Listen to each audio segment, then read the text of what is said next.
Hai Dekker, salam cerdas untuk dek yang berkualitas.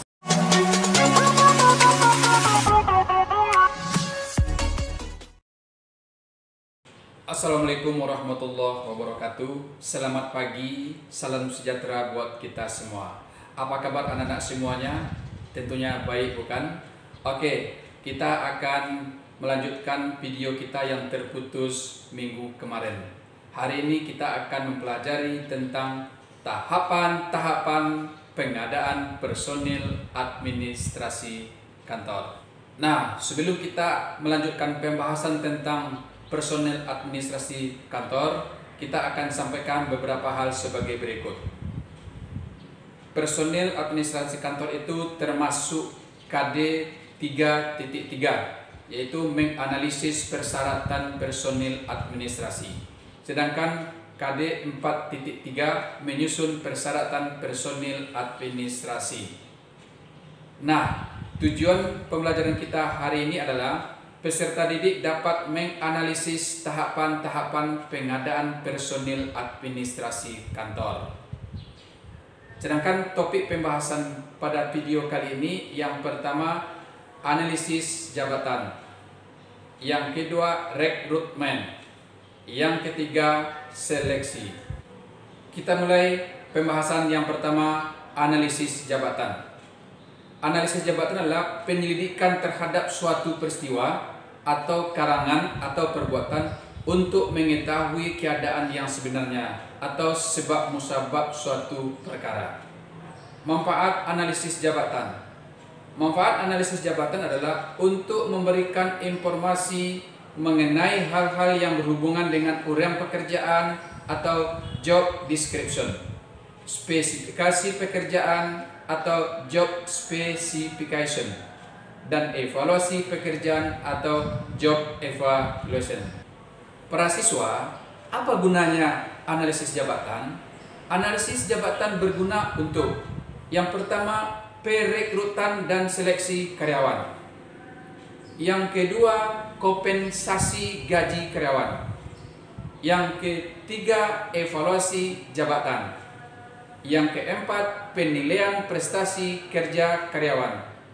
Yang kelima, pelatihan atau untuk training. Yang keenam, promosi dan pemindahan karyawan. Yang ketujuh, organisasi. Yang kedelapan, memperkaya pekerjaan. Yang kesembilan, penyederhanaan pekerjaan. Yang terakhir, penempatan karyawan. Pembahasan kita yang kedua yaitunya tentang rekrutmen. Rekrutmen adalah proses usaha untuk mencari dan mempengaruhi tenaga kerja agar mau melamar untuk lowongan kerja yang ada dalam suatu perusahaan atau instansi, baik itu instansi swasta maupun instansi pemerintah. Penentuan dasar rekrutmen. Rekrutmen harus berpedoman pada spesifikasi pekerjaan yang telah ditentukan untuk mengisi suatu jabatan. Spesifikasi harus diuraikan secara jelas agar pelamar mengetahui kualifikasi apa yang dibutuhkan. Penentuan sumber-sumber rekrutmen. Penentuan sumber-sumber rekrutmen ada dua. Yang pertama, sumbernya internal. Yang kedua, sumbernya eksternal. Sumber internal adalah di mana rekrutmen itu diambilkan dari dalam lingkungan perusahaan atau instansi itu sendiri. Sedangkan sumber eksternal adalah rekrutmen itu diambil dari luar lingkungan perusahaan atau instansi itu sendiri. Metode rekrutmen. Metode rekrutmen ada dua. Yang pertama, metode tertutup. Kalau metode tertutup itu adalah hanya untuk kalangan-kalangan tertentu saja.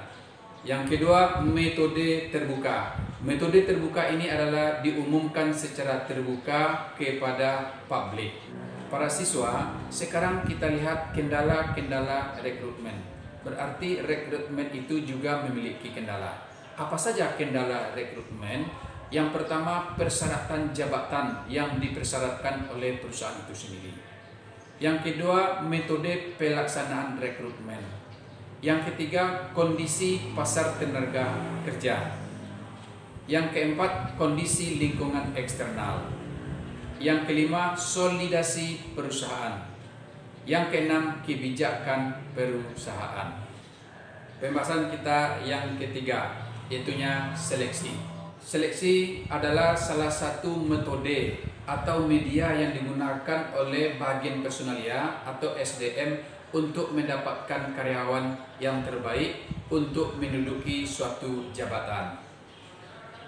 Proses seleksi.